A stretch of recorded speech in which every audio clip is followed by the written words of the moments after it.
계속해서 이퀴벌런트 파티셔닝의 종류에 대해서 살펴보도록 하겠습니다. 먼저 유니디멘셔널 파티셔닝입니다. 유니디멘셔널 파티셔닝이라고 하는 것은 어느 한순간에 하나의 인풋 변수만 고려해서 파티셔닝을 하는 경우를 말합니다. 그래서 인풋 도메인에서 각 변수마다 독립적으로 파티셔닝을 이제 하는 경우가 되겠죠. 그래서 우리는 이것을 하나의 변수, 하나의 차원만을 고려한다고 해서 유니디멘셔널 이퀴벌런트 파티셔닝이라고 부릅니다. 그래서 이런 유형의 파티셔닝이 보통 아주 일반적으로 이제 사용되는 파티셔닝이 되겠습니다. 다음으로는 멀티디멘셔널 파티셔닝이라고 하는 방법이 있는데, 이 방법은 앞에서는 하나의 변수만 고려했다고 하면 여기서는 그 인풋 도메인에서 정의될 수 있는 여러 개의 입력 변수들에 대해서 그 입력 변수들의 집합 곱하기 set product을 고려하는 거죠. 그래서 그 하나의 파티션이라고 하는 것은 실제로 여러 개의 이퀴벌런트 클래스로 이제 구성될 수 있다는 거죠. 그래서 앞에는 하나의 변수만 고려했기 때문에 유니디멘셔널, 즉 단차원이라고 본다고 하면 여기서는 여러 개의 변수를 동시에 고려하기 때문에 다차원, 그래서 멀티디멘셔널 이퀴벌런트 파티셔닝이라고 부릅니다. 이런 멀티디멘셔널 이퀴벌런트 파티셔닝이라고 하는 것은 경우에 따라서는 하나의 그 파티션이라고 하는 것이 여러 개의 아주 많은 경우에 이퀴벌런트 클래스랑 결합되기 때문에 때에 따라서는 수작업으로 이것을 다루기 어렵다라고 하는 그런 어려운 점이 있습니다. 네, 앞에서 설명했던 개념들을 구체적인 예를 통해서 살펴보도록 하겠습니다. 여기서 두 개의 정수 입력 x, y를 고려해 보도록 하죠. 그래서 x는 3보다 크거나 같고 7보다 작거나 같은 입력 범위가 주어지고 y는 5보다 크거나 같고 9보다 작거나 같은 입력 범위가 주어졌다고 하면 우리가 이것을 단차원, 유니디멘셔널 파티셔닝을 고려한다고 할 때는 우리는 한순간에 하나의 변수만 고려해야 되는 거죠. 그래서 x에 대해서 따로, y에 대해서 따로 개별적으로 각각의 그 변수들을 독립적으로 파티셔닝을 하는 거죠. 그렇게 되면 다음과 같이 6개의 그 이퀴벌런트 클래스들을 만들어낼 수 있겠습니다. 무슨 말이냐면 x 관점에서 보면 x가 3보다 작다, x가 3보다 크거나 같고 7보다 작거나 같아, x가 7보다 크다 해서 이 경우는 y를 고려하지 않는 거죠. only x만을 이제 고려하는 경우가 되겠죠. 그래서 이 경우는 x 관점에서 이제 3개의 파티션으로 나눠지겠고요. 마찬가지로 이제 x를 고려하지 않고 y 관점에서만 그 파티셔닝을 한다고 하면 이와 같이 3개의 파티션으로 나눌 수 있겠죠. 네, 이러한 6개의 이퀴벌런트 클래스를 그림으로 보면 다음과 같습니다. 그래서 x 관점에서 3개의 그 파티션이 있었죠. 그래서 그림으로 표현하면 x가 3보다 작은 파티션, 그 다음에 3과 7 사이, 그 다음 7보다 큰 파티션 있겠고, y 관점에서도 3개의 파티션이 해서 5보다 작은 파티션, 5와 9 사이, 그 다음에 9보다 큰 파티션에서 각각 3개씩 해서 전체 6개의 이퀴벌런트 클래스가 만들어진다라는 거죠. 멀티 디멘셔널 파티셔닝의 경우에는 앞서서 얘기했던 대로 set product이 적용된다고 했었죠. 그래서 앞서서 얘기했던 대로 x가 3개의 파티션, y가 3개의 파티션이니까 3 곱하기 3 해서 전체 9개의 파티션이 만들어질 수 있겠습니다. 그래서 다음 그림과 같이 9개의 이퀴벌런트 클래스 파티션이 만들어진다는 거죠. 여기서 보시면 여기 E1, E2, E3로 가는 쪽을 본다고 하면 여기서는 X가 고정이에요. X는 3보다 작다, X는 3보다 작다, X는 3보다 작다고 Y가 5보다 작다, 5와 9 사이 보다 크다 이렇게 되겠고요. 그럼 요 아래쪽으로 내려오는 쪽 보면 y는 고정입니다. 그러니까 y가 5보다 작다는 똑같고, 이제 x가 3보다 작다, 3과 7 사이 7보다 크다. 그래서 전체, 앞서서 얘기했던 대로 x가 3개의 파티션, 그 다음에 y가 3개의 파티션이니까 그것을 set product, 집합 곱하기를 하면 전체 3 곱하기 3에서 9개의 파티션이 만들어지고, 하나의 파티션에 대해서 앞에서 뭐라고 했어요? 하나의 파티션에 대해서 여러 개의 equivalent 클래스가 관련된다고 했었죠. 왜냐하면 하나의 파티션에는 x의 관점에서, y의 관점에서, 그러니까 각각의 x에서의 하나의 equivalent 클래스, y에서의 하나의 equivalent 클래스에서 x 변수, y 변수 각각의 equivalent 클래스가 하나의 파티션에 동시에 반영된다는 얘기죠. 그래서 뭐 마찬가지로 모든 여기 9개의 equivalent 클래스에서는 마찬가지로 각각 x의 파티션과 변수 x 관점에서의 파티션과 변수 y 관점에서의 파티션에 대한 equivalent 클래스들이 다 같이 이제 고려된다는 거죠. 네, 이것을 그림으로 살펴보면 다음과 같이 9개, 그래서 이렇게 y 관점에서 3개 영역, x 관점에서 3개의 파티션에서 여기가 하나, E1, E2, E3, 여기가 E4, E5, E6, E7, E8, E9에서 9개의 equivalent 클래스가 생성됩니다. 지금부터는 equivalent 파티셔닝을 수행하기 위한 체계적인 절차에 대해서 알아보도록 하겠습니다. 먼저 첫 번째 단계에서는 입력 도메인을 정확하게 파악해야 됩니다. 입력 도메인을 정확하게 파악하기 위해서는 일단 요구사항을 주의 깊게 이제 살펴봐야 되겠죠. 그 다음에 모든 입력, 그 다음에 출력, 그래서 입력 및 출력 변수를 파악을 하고 그네들의 타입, 그다음에 그것들의 이제 어떤 관련된 조건들 이런 것들도 이제 살펴봐야 되겠죠. 또한 이 환경 변수, 이 환경 변수도 아주 중요한 인풋 변수에 해당한다고 볼 수 있겠습니다. 환경 변수라고 하는 것은 우리가 예를 들어서 클래스 내에 있는 어떤 메소드를 테스트한다고 할 때는 클래스에 있는 클래스 변수, 즉 클래스가 있고 안에 메소드가 있을 때 메소드 내에 있는 메소드 내에 이제 메소드 내에 있는 메소드에 선언된 변수 말고 클래스 전체에 선언된 변수, 우리가 C++에서는 멤버 데이터, 뭐 자바에서는 인스턴스 베어리어블 뭐 그렇게 부르죠. 그래서 그런 변수들도 또한 환경 변수로 볼 수 있겠다라는 거죠.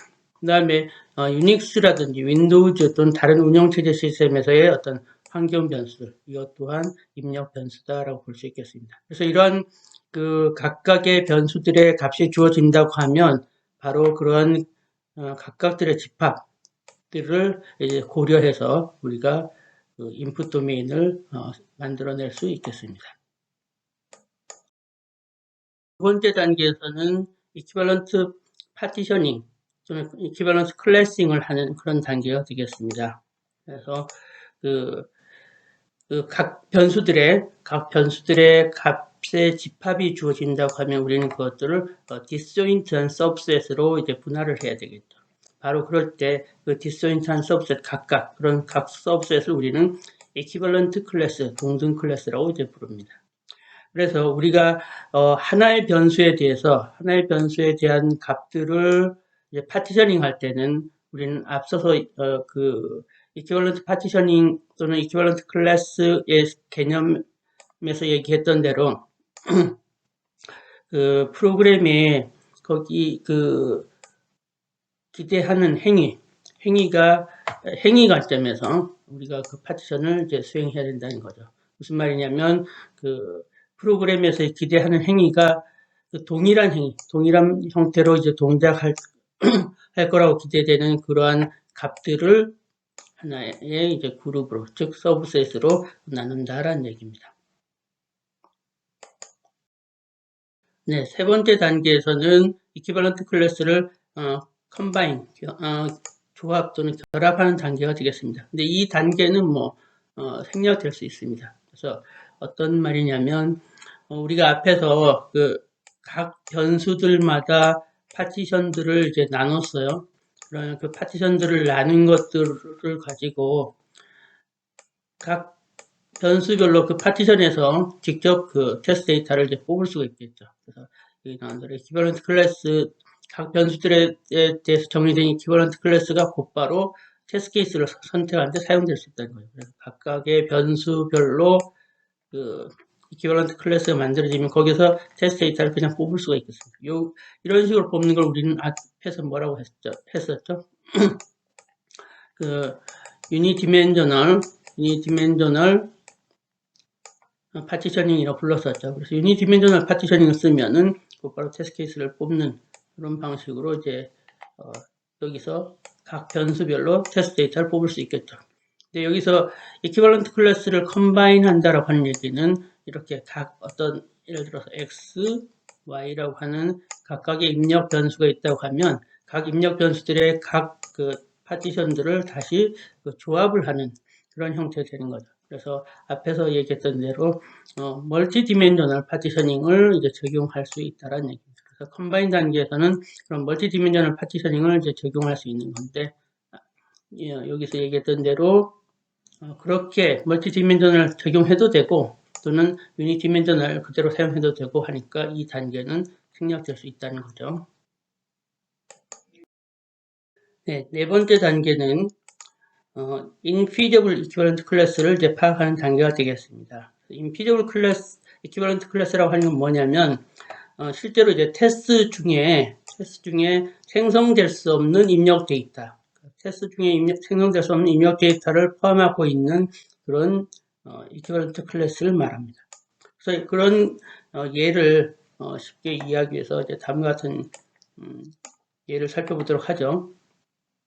예를 들어서 어떤 애플리케이션이 GUI를 통해서 동작을 한다라고 할 때, 그러면 이제 이 프로그램을 테스트할 때도, 애플리케이션을 테스트할 때도 GUI를 통해서 테스트를 한다라고 가정해 보도록 하죠.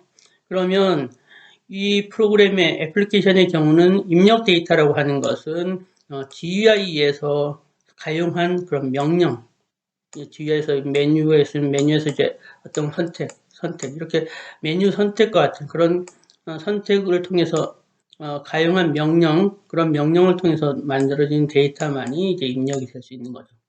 따라서 얘는 그 GUI의 그 유효한 입력만을 제공받기 때문에 우리가 기계적으로 입력 데이터들을 그러니까 인풋 도메인을 적절하게 이제 파티션 했다라고 하는데 그 중에 일부의 경우는 이렇게 GUI의 입력을 통해서는 전혀 만들어질 수 없는 그런 데이터들이 있을 수 있다는 거죠. 왜냐하면 GUI를 통해서는 항상 유효한 입력만을 제공받기 때문에 그래서 그럴 때 인밸리드한 입력을 GUI는 허락을 하지 않으니까 그럴 때 그런 인밸리드한 입력을 포함하고 있는 그런 클래스가 이제 인피저블 클래스가 될 거고 그래서 이런 인피저블 클래스를 파악하는 것이 네 번째 단계가 되겠습니다.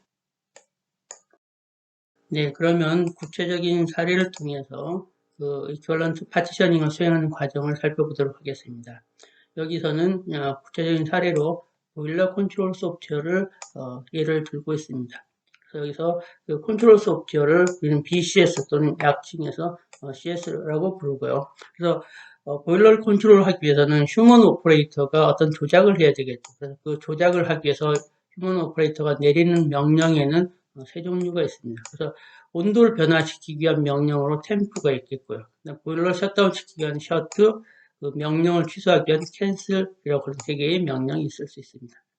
그 다음에 다시 그 온도를 변화시키기 위한 그 템프라고 하는 명령에는 실제로 그 온도를 변화시키기 위한 그 온도 변화 값을 이제 입력을 줘야 되는데 그 변화 값이 템프 ch가 되겠습니다. 그래서 템프 ch는 마이너스 10에서 플러스 10까지 5도 단위로 그 온도를 이제 변화시키는데, 즉, 마이너스 10이면 현재보다 10도를 낮추는 거고, 다음에 10이면 현재보다 10도를 높이는 그런 형태로 해서 온도 변화 값을 입력으로 주게 되겠고요. 그럴 때 0이라고 하는 것은 사실 현재 온도 값에서 특정한 변화를 주지 않는 거기 때문에 0이라고 하는 것은 명령으로서의 의미는 없겠죠. 그래서 이것은 옵션으로 고려하지 않습니다. 실제로 이제 제어를 하기 위해서 제어를 위해서는 우리가 두 가지 방법으로 이제 제어 명령을 내릴 수 있겠죠. 하나는 GUI를 통해서 제어를 할 수 있겠고요. 하나는 커맨드 파일을 통해서도 제어를 할 수 있겠습니다. 그래서 GUI를 통해서 하는 경우는 GUI를 통해서 앞에서 살펴봤던 그런 명령들을 입력으로 이제 줄 수 있겠고요. 파일을 통해서라고 하는 것은 이제 커맨드 파일을 통해서 커맨드들을 어떤 명령들을 내릴 수 있겠죠. 그래서 이 커맨드 파일에는 기본적으로 앞에서 살펴봤던 그런 세 가지 명령 중에 하나가 포함되어야 되겠고, 그 다음에 만약에 이제 커맨드가 템프, 즉 온도 변화일 경우는 그 변화시켜야 할 온도 값, 템퍼러처에 대한 값이 또한 여기 입력으로 주어져야 되겠죠. 그리고 커맨드 파일이니까 파일 네임도 우리가 알 수 있겠습니다. 앞서 설명했던 상황을 이제 그림으로 표현하면 다음과 같습니다. 그래서 기본적으로 우리가 이제 컨트롤 소프트웨어가 있겠고요. 그래서 컨트롤 소프트웨어 관점에서 환경 변수가 V하고 F가 있는데 V라고 하는 것은 여기 컨트롤 소프트웨어에 내리는 명령이 GUI를 통해서 내리는 거냐 또는 파일이냐를 나타내는 그런 것을 나타내는 환경 변수가 되겠고, 그 다음에 만약에 V가 파일로 세팅되어 있을 때는 그 파일 네임은 F를 통해서 이제 나타낼 수 있겠죠. 그 다음에 앞서서 살펴봤던 대로 커맨드에는 템프 온도 변화를 나타내는 템프 온도를 변화시키기 위한 명령, 그 다음에 셧다운 시키기 위한 명령, 취소 명령 세 가지가 있겠고요. 그 다음에 온도를 변화시키고자 하는 명령일 때는 템프 ch, 즉 변화시키고자 하는 온도 값이 나타내는 것이 입력으로 이제 들어가야 되겠죠. 네, 그 보일러 컨트롤 소프트웨어에 대한 그 이퀴벌런트 파티셔닝을 수행하기 위한 첫 번째 단계는 먼저 앞서서 얘기했던 대로 입력 도메인을 파악을 하는 단계가 되겠죠. 그래서 입력 도메인을 파악하기 위해서는 요구사항을 잘 파악해야 되겠고, 거기서 입력 변수, 또는 걔네들의 타입, 어떤 뭐 조건, 값들을 우리가 정확하게 조사를 해야 되겠죠. 그래서 그러한 것들을 조사하고 나서 정리를 하면 다음과 같이 정리할 수 있겠습니다. 그래서 여기서 변수로 V는 환경 변수가 되겠고, 여기는 타입은 enumerated 타입이 되겠습니다. 그래서 GUI를 통해서 명령을 입력하느냐 또는 커맨드 파일을 통해서 입력하느냐에 대해서 값을 가질 수 있겠고요. 그 다음에 F는 이것 또한 환경 변수인데 여기서 타입은 문자열 타입이 되겠죠. 그래서 즉 커맨드 파일 네임이 되겠고, 그 다음에 커맨드는 이것은 GUI를 통해서 또는 파일 통해서 커맨드를 입력으로 줄 수 있겠고, 얘도 enumerated 타입이 되겠죠. 그래서 온도를 변화시키기 위한 명령으로 temp, 그 다음에 취소 명령, cancel, 셧다운 명령, shut가 있겠고, 그 다음에 온도를 변화시키려고 할 때는 그 온도를 변화시키기 위한 값이 temp ch로 주어지겠고, 얘도 GUI를 통해서 또는 파일을 통해서 입력으로 줄 수 있겠죠. 얘도 enumerated 타입이 되겠고, 마이너스 10, 마이너스 5, 10 이렇게 네 종류의 값을 갖겠습니다. 앞에서의 그 각 변수들 v, f, command, temp, ch 이 각 변수들의 값들을 이제 set product을 하면 그것이 입력 데이터의 집합이 되겠죠. 입력 데이터들의 집합이 되겠죠. 그래서 이런 입력 데이터들의 집합은 실제로 입력 도메인, 전체 입력이 가능한 전체 도메인의 이제 부분 집합이 입력 데이터 값들의 집합이 되겠죠. 그래서 우리가 이런 몇 가지 예제 값을 살펴본다고 하면 이런 경우에 있을 수 있겠죠. GUI 명령이 GUI를 통해서 전달된다. GUI를 통해서 전달되니까 이 부분, 그러니까 이 파일 네임, 여기서 이런 부분은 이제 돈키어라고 하는 거죠. 그러니까 파일 네임은 주어져도 되고 안 주어도 되고 사실 의미가 없는 거죠. 그 다음에 명령이 셧다운이면 온도 변화를 줘도 되고 안 줘도 되고 관계없는 거죠. 그래서 이런 거라든지, 그다음에 파일이라고 하는 명령일 때는 커맨드 파일, 그다음에 셧 명령에 대해서는 온도 변화에 대해서 돈키어가 되겠죠. 근데 이 경우는 어떤가요? 그러니까 파일하고 커맨드 파일 이름을 주고 템프 온도 변화인데 0이라고 줬어요. 이 경우일 때는 이러한 명령이 그 인풋 도메인에 속할까요? 여러분은 어떻게 생각하세요? 인풋 도메인에 속할까요? 예. 인풋 도메인에는 속합니다. 그러니까 인풋 도메인이라고 하는 것은 입력 데이터셋을 전체를 포함하고 있는 아주 큰 이제 범주가 되겠죠. 그렇지만 얘는 입력 데이터셋 S에는 속하지 않는다는 얘기죠. 왜? 앞서서 얘기했던 대로 템프, 온도를 변화시키기 위한 명템프일 때는 템프 ch 값을 여기 준다고 했는데 템프 ch 값에서 제로는 앞서서 얘기했던 대로 온도를 전혀 변화시키지 않기 때문에 제로는 옵션으로 포함하지 않는다라고 했습니다. 그렇기 때문에 얘는 제로 값이라고 하는 것은 템프 ch의 원소가 아니죠. 템프 ch의 원소가 아니기 때문에 따라서 여기 인풋 데이터셋 S에는 포함되지 않지만 그렇지만 얘는 인풋 도메인에는 이제 포함된다라는 얘기입니다. 네, 두 번째 단계는 각 변수들의 관점에서 이퀴벌런트 파티셔닝을 수행을 하는 거죠. 그래서 V라고 하는 변수 입장에서는 GUI, 그다음 파일, undefined, 그다음에 파일 네임 입장에서는 유효한, valid한 파일 네임과 invalid한 파일 네임. 그 다음에 커맨드는 temperature, temp, 그 다음 cancel, shut, 그 다음에 이러한 명령이 아닌 다른 invalid한 명령. 그 다음에 temp ch에서는 크게 이제 t valid, 그러니까 마이너스 10, 마이너스 5, 플러스 5, 10의 각각의 이제 원수들에 해당하는 그 equivalent partition인 t-valid와 그 이외의 t-invalid한 파티션 해서 나눠줄 수 있겠죠. 세 번째 단계는 equivalent 클래스를 이제 컴바인하는 단계가 되겠습니다. 그런데 우리가 앞에서 이제 t-invalid, t-valid 또는 f-invalid, f-valid라고 하는 것을 나타내는데 그것은 실제로 값들의 집합을 나타냅니다. 그래서 예를 들어서 f-valid 유효한 파일 네임이라고 하는 것도 하나만이 아니죠. 여러 개가 있을 수 있는데 그것들이 이제 값들의 집합을 나타낸다는 얘기죠.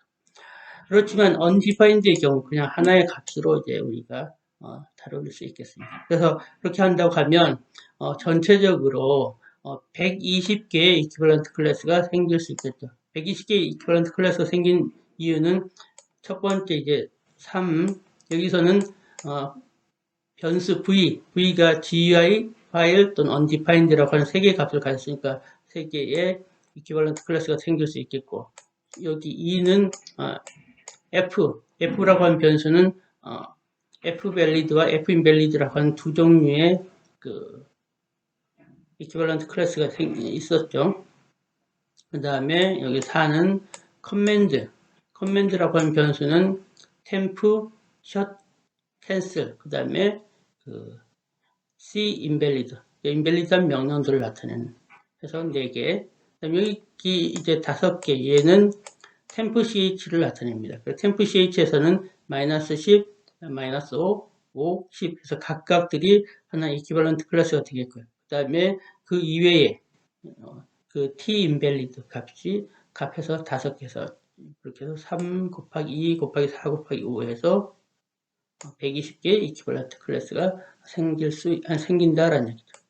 그래서 이러한 120개 이퀴벌런트 클래스가 생긴다고 했는데 이것은 그러한 이퀴벌런트 클래스의 사례 중에 하나다라는 얘기입니다. 그래서 GUI고 여기서는 여기 동키어인데 두 번째 파일 네임은 근데 뭐 F 밸리드가 나타날 수 있겠죠. 그다음에 온도 변화를 온도를 변화시키기 위한 명령 템프가 있겠고, 값이 뭐 마이너스 그것이 하나의 그 이퀴벌런트 클래스의 사례가 될 수 있겠습니다. 그런데 우리가 이렇게 나타냈을 때 얘는 하나의 그 이퀴벌런트 클래스인데 실제로는 그 값은 엄청나게 많은 값을 가질 수 있겠죠. 왜냐하면 여기서 fValid라고 하는 걸 볼까요? 나머지는 이제 값들이 고정되어 있지만 fValid의 경우는 유효한 파일 네임이면 다 되는 거죠. 유효한 파일 네임은 뭐 우리가 상상할 수 없을 정도로 많은 그런 모든 어쨌든 문자열로 구성되어 있는 파일 네임이면 다 올 수 있으니까 무한한 개수의 입력 값들을 가질 수 있겠죠. 그래서 그런 측면들이 여기서는 생각할 수 있다라는 겁니다. 네 번째 단계는 그 인피저블 이퀴벌런트 클래스를 파악을 하고 그래서 인피저블 클래스는 의미가 없으니까 이걸 이제 버리는 단계가 되겠습니다. 그래서 그러면 우리가 앞에 예에서 살펴봤던 것에서 이제 피저블한 이퀴벌런트 클래스를 파악한다고 하면 뭐 다음과 같이 쭉 정리할 수 있겠습니다. 그래서 명령을 GUI를 통해서 받고 그 다음에 그럴 때는 이제 파일 네임은 동기어니까 고려해도 되고 안 해도 되겠죠. 그 다음에 템프 온도를 명령으로 받고 그러면 이때는 온도를 받았을 때는 tValid 해서 tValid를 그러니까 아까 얘기했던 대로 마이너스 10, 마이너스 5, 그 다음에 5, 10 해서 4개의 그 이퀴벌런트 클래스가 생기죠. 그래서 GUI, 템프, tValid에서 4개가 생긴다는 거죠. 왜 그러냐면 이때는 tValid만 고려하면 되는 것이 GUI를 통해서 그 온도를 입력받으니까 마이너스 10, 마이너스 5, 10 4종류밖에 없는 거죠. 그래서 4개의 이퀴벌런트 클래스가 생깁니다. 근데 여기에서는 이제 GUI를 통해서 명령을 받는데 여기는 동키어고 캔슬일 때는 어떻게 돼요? 캔슬일 때는 이 사실 온도 템프 CH 쪽이 동키어죠. 그럼 여기서 뭐 마이너스 10, 마이너스 5, 50 해서 4종류를 다 고려할 필요가 있느냐? 그럴 필요 없다는 거죠. 그래서 얘는 하나의 그 이퀴벌런트 클래스만 고려하면 됩니다. 왜 그러냐면 사실 그 오퍼레이터가 그것을 이제 설명하는 것이 여기 위에 있는데 그 오퍼레이터가 명령으로 이제 템프를 선택했을 때만 실제로 온도 변화에 대한 값을 이제 입력으로 주어져야 되는데 그렇지 않고 명령이 템프가 아닌 경우는 온도 변화 값을 입력으로 줄 필요가 없는 거죠. 그러니까 그것들은 고려하지 않아도 된다는 얘기입니다. 그래서 그런 것들을 고려하지 않아도 되니까 그런 것들을 이제 뺀 거죠. 셔츠도 마찬가지고요. 그런데 이제 GUI를 통화하지 않고 커맨드 파일을 통해서 할 때는 그럼 여기가 이제 V는 값이 이제 파일이 되겠고 그다음에 F로는 이제 밸리드한 파일 이름 그다음에 온도 변화를 주려고 할 때는 템프가 되겠고 이때는 tValid와 tValid를 같이 고려해야 돼요. 왜냐하면 앞에서 위의 경우는 GUI를 통해서 입력을 하니까 마이너스 10, 마이너스 5, 50 네 종류밖에 선택할 수 없었지만 파일로 줄 때는 파일에 들어오는 값은 뭐 텍스트로 들어오니까 여러 값을 가질 수 있겠죠. 그래서 그때는 마이너스 10, 마이너스 5, 50과 같은 밸리드한 값뿐만 아니라 그 이외에 인밸리드한 값에서 그렇게 5종류의 이퀴벌런트 클래스가 있을 수 있겠다. 그렇게 한다고 하면 나머지에 대해서 캔슬 샷 고려할 수 있겠고 그 다음에 여기서는 명령이 인밸리드한 명령이 들어온 경우 그 다음에 파일일 때 파일 네임이 밸리드하지 않고 인밸리드한 경우 그 다음에 GUI나 파일도 아닌 것이 undefined인 경우 해서 하나에서 이렇게 해서 앞에서 전체 그냥 단순하게 기계적으로 계산하면 120개의 이퀴벌런트 클래스가 생길 수 있었지만 우리가 이렇게 쭉 정리를 해서 그 중에서 의미 없는 또는 인피저블 이퀴벌런트 클래스를 제거하면 이와 같이 많은 상당히 줄어든 얼마죠? 4, 1, 1, 5, 6, 5, 11, 12, 13, 14, 15, 16 16개의 피저블한 이퀴벌런트 클래스만 고려하면 된다라는 얘기죠. 네, 피저블한 이퀴벌런트 클래스가 주어진다고 하면 테스트 데이터를 고르는 문제는 아주 스트레이트 포워드하다고 볼 수 있겠습니다. 물론 어떤 이제 동표 값이 있다든지 또는 뭐 인피저블한 데이터가 있으면 조금 더 고민하고 고려를 해야 되겠지만 대부분의 경우에서는 그 각각의 이퀴벌런트 클래스에 이제 대표 값을 하나의 테스트 데이터로 고르면은 되겠습니다. 그래서 예를 들어서 이와 같은 그 하나의 그 명령 셋에 대한 이퀴벌런트 클래스가 주어졌다고 생각해 볼까요? 그래서 파일이고 그다음에 이제 커맨드 파일을 받는 거죠. 그다음에 명령이 템프고 그러면 이제 온도 값인데 그럴 때 여기서 하나의 테스트 데이터는 이제 파일, 이것은 실제로 구체적인 이제 커맨드 파일 이름입니다. cmd 파일이 되겠고 명령 템프 값은 마이너스 이런 형태로 테스트 데이터를 고르면 되겠습니다. 우리가 이퀴벌런트 클래스를 고려할 때는 GUI를 쓰느냐 안 쓰느냐에 따라서 좀 다르게 고려해야 된다라는 것을 말씀드리겠습니다. 예를 들어서 어떤 프로그램이 있는데 프로그램이 키보드로부터만 데이터를 배타적으로 이렇게 입력받는 그런 프로그램이 있다고 할 때 그러한 프로그램에서의 이퀴벌런트 클래스를 우리가 고려하려고 하면 항상 그 데이터를 입력할 때 그 에러의 가능성을 고려해야 됩니다. 그런 것들을 고려해서 이퀴벌런트 클래스를 이제 설계해야 된다는 얘기죠.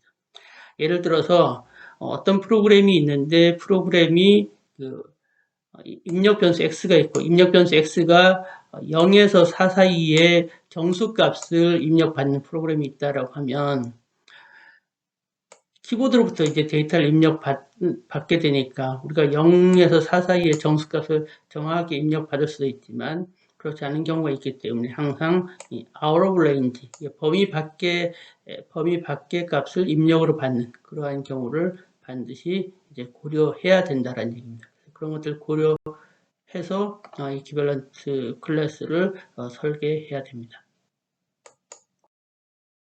예, 앞에 그 슬라이드의 경우와 반대되는 경우로 모든 데이터 입력이 GUI 프론트엔드를 통해서 입력받는 그런 애플리케이션을 고려해 볼까요?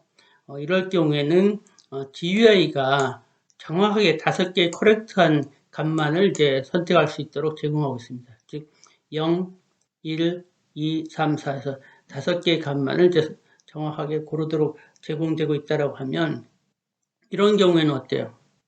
그 X값이 out of range인 경우를 이제 발생하지 않는 거죠. 발생하지 않을 뿐만 아니라 그런 것에 대해서 애플리케이션을 테스트할 수도 없습니다. 항상 X는 정확한 값이 입력으로 이제 주어진다라는 얘기죠.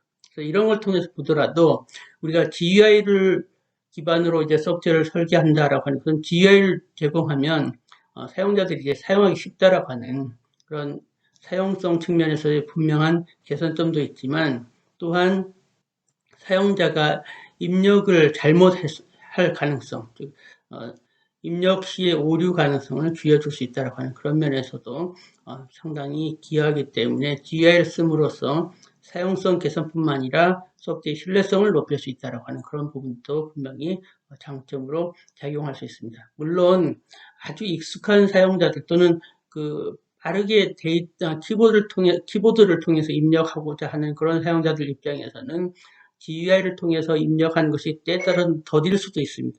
그렇지만 그렇게 아주 빠르게 이제 데이터만 입력해야 되는 그런 상황이 아닌 경우에는 조금 전에 얘기했던 대로 GUI를 통해서 입력을 하면 오류의 가능성을 현저하게 낮춰줄 수 있다는 얘기죠. 그 앞의 상황을 이제 그림으로 도식적으로 나타내면 다음과 같습니다. 그래서 여기서 A 상황은 슬라이드 21쪽에서 본 상황이죠. 즉 애플리케이션이 GUI 없이 오로지 이제 키보드로부터 입력을 받는 그런 경우 되겠죠. 그러면 데이터가 이제 코렉트한 값을 받는 그런 경우와 인코렉트한 그 값을 받는 경우가 되겠죠. 그래서 range 이렇게 주어지니까 0보다 작은 또는 4보다 큰 값들이 그 incorrect한 값으로 이제 그 파티션이 나눠지겠고, 그 다음에 correct한 값의 파티션으로 나눠지겠죠.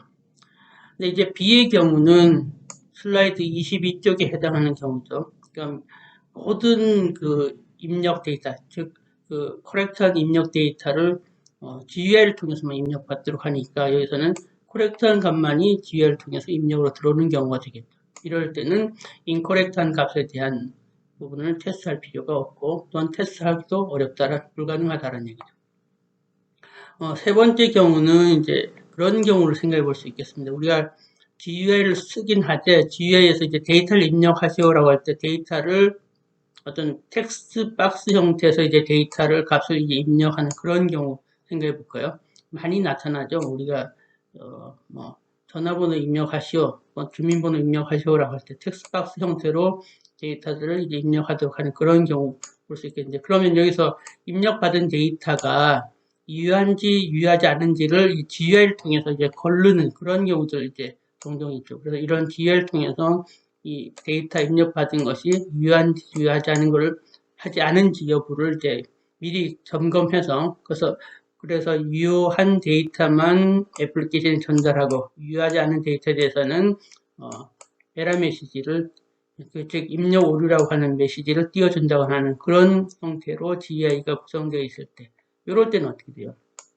이럴 때는 당연히 이제 correct한 값과 incorrect한 부분으로 결국은 그러니까 입력 도메인이 이제 다시 나눠지겠죠. 그래서 correct한 값뿐만 아니라 incorrect한 부분에 대해서도 테스트를 해봐야 된다는 얘기입니다. 그래서 이렇게 GUI를 어떻게 설계하느냐에 따라서 equivalent class, 즉 테스트 케이스를 뽑기 위한 테스트 케이스를 설계하기 위한 equivalent class를 고려하는 것들도 상황에 따라 달라질 수 있다는 얘기입니다. 네, 여러분들이 지금까지 equivalent partitioning에 대해서 배웠는데 여러분들이 잘 이해하고 있는지 확인하기 위해서 다음의 내용을 과제로 부여하겠습니다. 그래서 여러분들이 이 문제를 풀고 그 푸른 결과를 PDF 파일로 해서 과제로 제출하시면 되겠습니다. 자세한 것은 공지사항에 다시 안내하도록 하겠습니다. 그래서 여기서 과제 내용 뭐냐면 다음과 같은 이제 명세가 주어졌을 때 그 명세에 맞는 적절한 equivalent 클래스들을 여러분들이 유도해내는 그것이 과제가 되겠습니다. 그래서 명세 내용을 보면 식료품의 무게는 1부터 48 사이의 값을 가질 수 있으며 소수점을 갖지 않는 숫자이어야 한다라고 명세가 되겠습니다. 그래서 이러한 명세를 기준으로 여러분들이 고려할 수 있는 equivalent 클래스를 이제 도출하고 그 도출된 결과를 작성을 해서 PDF 파일로 변환을 한 다음에 과제로 제출하시면 되겠습니다. 네, 요구사항으로부터 테스트 케이스를 생성하기 위한 두 번째 방법인 바운더리 밸류 어널리시스 기법에 대해서 살펴보도록 하겠습니다. 네, 많은 경험을 통해서 보면 많은 프로그래머들은 이퀴벌런트 클래스의 경계 부분에서 즉 경계값 또는 경계에 가까운 데서의 그 데이터들을 처리하는데 오류를 범하는 가능성이 높다라는 거죠. 그래서 예를 들어서 이런 예제를 한번 살펴볼까요? 메서드 M이라고 하는 것이 있는데 메서드 M이 X가 0보다 작거나 같으면 F1이라고 하는 기능을 수행하고 그렇지 않으면 F2라고 하는 기능을 수행하는 그런 메서드 M이 주어졌다고 합시다. 근데 이러한 요구사항에 맞게 0보다 작거나 같으면 F1, 그렇지 않으면 F2라고 하는 기능을 수행하는 요구사항이 주어졌다고 할 때 실제로 M이 X가 0보다 작으면 F1 기능을 수행하고 그렇지 않으면 F2를 수행하도록 구현되어 있다라고 하면은 명백하게 이 M은 오류를 갖고 있는 거죠. 그래서 우리가 이러한 오류는 X는 0에 대해서 우리가 테스트를 수행한다. X는 0에 대해서 테스트를 수행하면 이러한 오류는 금방 밝혀지겠죠. 그렇지만 만약 여러분들이 앞서서 배웠던 이퀴벌런트 파티셔닝 기법을 통해서 이퀴벌런트 파티션을 통해서 이제 0보다 작은, 0보다 큰 해서 거기서 각각의 대표 값으로 이제 각 하나씩 골랐어요. 그래서 고른 값이 하나는 마이너스 4, 하나는 7이다. 이렇게 골랐으면 이 두 개의 값을 가지고 테스트를 할 때는 이와 같은 그 x가 0일 때 발생하는 오류를 발견할 수가 없는 거죠. 분명하게 발견할 수 없습니다. 그래서 이 경우에, 이 예제의 경우에 보면 바로 x가 0인, 즉, equivalent 클래스의 바운더리에 있는 그 값에서 오류를 이제 이 값을 가지고 테스트를 해야만 오류를 발견할 수 있겠습니다. 그래서 그 바운더리 밸류 어널리시스라고 하는 테스트 케이스 선택 방법이라고 하는 것은 바로 그 이퀴밸런트 클래스의 경계 부분, 바운더리 부분의 주변에 있는 그 오류들을 발견해내도록 테스트 데이터를 고르는 방법이다라고 말씀드릴 수 있겠습니다. 네, 바운더리 밸류 어널리시스를 수행하기 위한 절차는 다음과 같습니다. 첫 번째는 입력 도메인을 분할한다라고 하죠. 입력 도메인을 분할하는 것은 사실은 앞에서 얘기했던 대로 이퀴벌런트 파티셔닝 과정을 수행한다라고 보시면 되겠습니다. 그래서 유니디멘셔널 파티셔닝을 한다든지 또는 멀티디멘셔널 파티션을 수행한다든지 해서 인풋 도메인을 일단 파티션하고요. 두 번째 단계는 각 파티션에 대한 그 경계를 이제 파악을 해야 되겠죠. 그것을 경계를 파악을 해야 되겠고.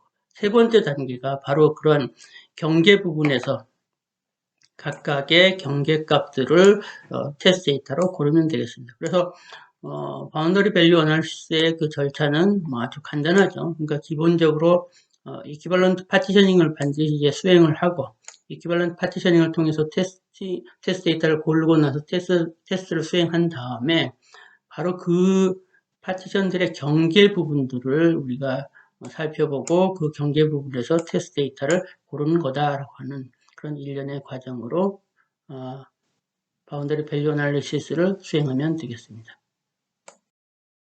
네, 그러면 예제를 통해서 바운더리 밸류 어널리시스 기법들의 절차를 살펴보도록 하죠.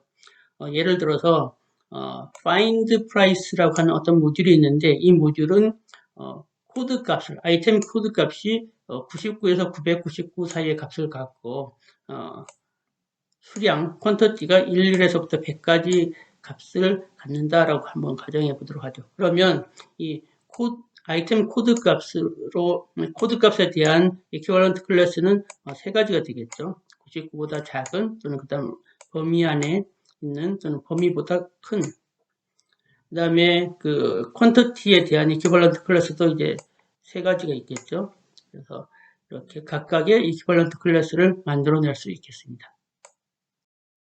네, 두 번째 단계는 바운더리를 이제 파악하는 거죠. 그래서 앞서서 살펴봤던 그 find price에 대한 그 equivalent 클래스와 거기에 대한 바운더리를 이제 우리가 본다고 하면, 그래서 바운더리는 x로 이제 표시가 됐고요. 빨간 x로 표시되고, 바운더리 주변 값은 이제 에스터리스크 별표로 이제 표현됐습니다. 그래서 보면 아까 99에서 999 사이에 그 아이템 코드 값을 갖는다고 했으니까 바로 99하고 999가 그 바운더리가 되는 거죠.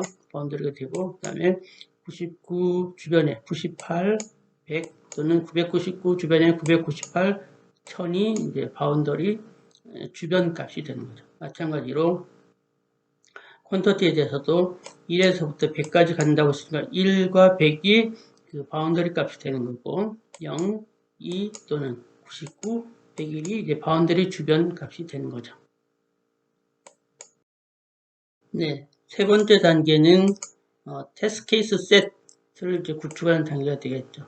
테스트 케이스 셋을 구축하기 위해서는 우리가 그 바운더리, 그러니까 바운더리에 있는 값, 그다음 바운더리 주변에 있는 값들을 이제 포함하도록 테스트 케이스를 만들면 되겠습니다. 그래서 우리가 예로 이렇게 테스트 케이스를 만들어 봤습니다. 여기 보시면 T1, T2, T3는 여기 99를 중심으로 99, 98, 100을 그래서 99가 경계값, 98, 100이 경계 주변값. 이제 T4, T5, T6는 999를 중심으로 999의 경계값, 999가 경계값, 그 다음에 998, 1000은 주변값이 되겠죠. 마찬가지로 퀀터티에 대해서도 퀀터티가 1에 대해서 경계값, 이제 0, 2는 주변값, 100에 대해서 99, 101 이렇게 해서 경계에 있는 값과 경계 주변 값을 포함하도록 테스트 케이스를 만들어 보았습니다. 네, 다음은 바운더리 밸류 어널리시스에 대한 그 과제입니다. 그래서 방금 전에 살펴보셨던 그 테스트 셋 T가 베스트 솔루션이냐, 즉 베스트 테스트 셋이냐라고 하는 부분에 대해서 여러분들의 의견을 이제 기술을 하시면 되겠고요. 그 다음에 두 번째 문제는 그 코드 또는 퀀터티에 대한 인밸리드 밸류들을 각각 구별되는 테스트 케이스로 이제 분리하는 것이, 그러니까 separating, 분리하는 것이 이점이 있느냐라고 하는 부분에 대해서 여러분들의 의견을 기술하시면 되겠습니다. 그래서 이것 또한 마찬가지로 그 사이버 캠퍼스의 과제 제출을 통해서 제출하시면 되겠습니다. 물론 이제 앞에 그 이퀴벌런트 파티셔닝에서의 과제와 같은 하나의 파일로 작성하시면 되겠습니다. 네, 마지막으로 바운더리 밸류 어널리시스를 수행하기 위해서 그 권장할 만한 권장사항을 말씀드리도록 하겠습니다.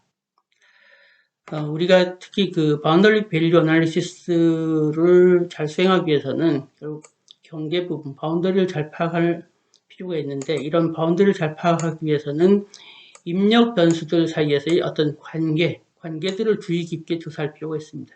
이렇게 이런 입력 변수들 사이에서의 관계를 주의 깊게 조사를 하다 보면 결국 그 개별 입력 변수들 통해서 고려했을 때의 그 이퀴벌런트 클래스에서의 바운더리와는 다른, 그러니까 이런 조사를 통해서 새로운 바운더리들을 이제 발견해낼 가능성이 있다는 거죠. 그리고 두 번째 권장사항으로는 그 개별 변수들에 의해서 만들어진 이퀴벌런트 클래스들을 프로덕을 하는, 즉 앞에서 우리가 이퀴벌런트 파티셔닝을 할 때 멀티 디멘셔널 파티셔닝에서 했던 것처럼 그런 셋 프로덕을 한 그런 프로덕을 한 파티션을 사용한다고 하면 추가적인 테스트 케이스들을 이제 얻어낼 가능성이 있기 때문에 가능하면 유니 디멘셔널로 끝나는 것이 아니라 멀티 디멘셔널로, 즉 셋 프로덕을 한 그러한 파티션을 사용하는 것을 이제 또 권장한다는 거죠. 그렇게 해서 추가적인 테스트 케이스를 얻어냄으로써 더 많은 테스트 케이스를 얻고 더 다양한 측면에서 테스트 케이스를 얻어서 그 오류 가능성을 많이 줄여줄 수 있다는 얘기죠. 그래서 그런 측면에서 이 두 가지를 권장사항으로 권하고 있습니다.